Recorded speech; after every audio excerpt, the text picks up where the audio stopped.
ഭാഷയായിട്ട് മാറ്റം വരുത്തിയ മുബ്തദീനോട് ഒരിക്കലും സലാം പറയരുത്, സലാം മടക്കരുത്.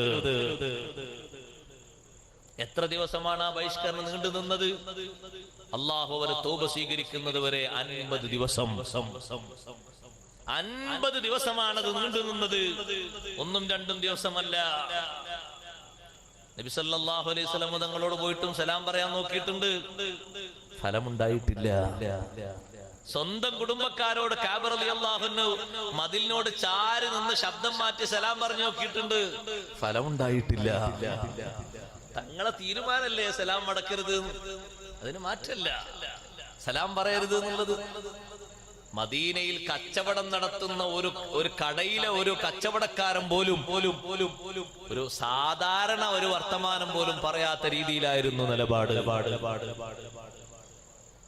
കഅബ് റളിയല്ലാഹു അൻഹുവിന്റെ ഈ ഹദീസ് എടുത്ത് ഇമാം ബുഖാരി റളിയല്ലാഹു അൻഹും ഇമാം മുസ്ലിം റഹ്മഹുള്ളയും തെളിവ് പിടിച്ചിട്ട് ലോകത്തുള്ള സർവ്വ മനുഷ്യരോടും പറയുന്നു, ഇതുകൊണ്ടാണ് പറയുന്നത്, ആശയരംഗത്ത് വ്യതിയാനം വരുത്തിയ ഒരൊറ്റ മുബ്തദീനും സലാം പറയരുത്, സലാം മടക്കരുത്.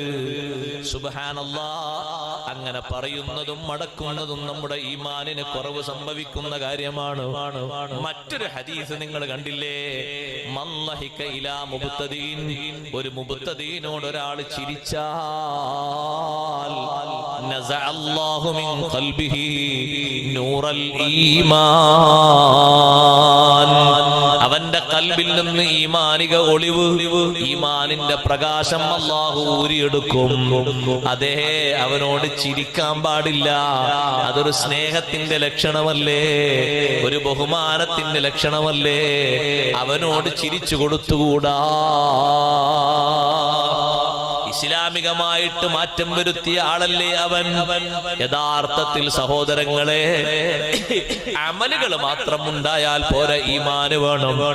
അഷ്റഫുൽ ഖൽഖ് സയ്യിദുനാ റസൂലുള്ളാഹി സ്വല്ലല്ലാഹു അലൈഹി വസല്ലം തങ്ങളെ വിശ്വസിക്കേണ്ടതുപോലെ വിശ്വസിക്കാൻ കഴിയണം. നമ്മുടെ നാട്ടിൽ ഒരൊറ്റ വിദേഹത്തുകാരന്റെ പേരും ഞാൻ പറയുന്നില്ല, അവരെ പേര് പറഞ്ഞിട്ട് നമ്മളെ സദസ്സിന്റെ ബർക്കത്ത് പോക്കണ്ടെന്ന് കരുതിയിട്ടാണ്.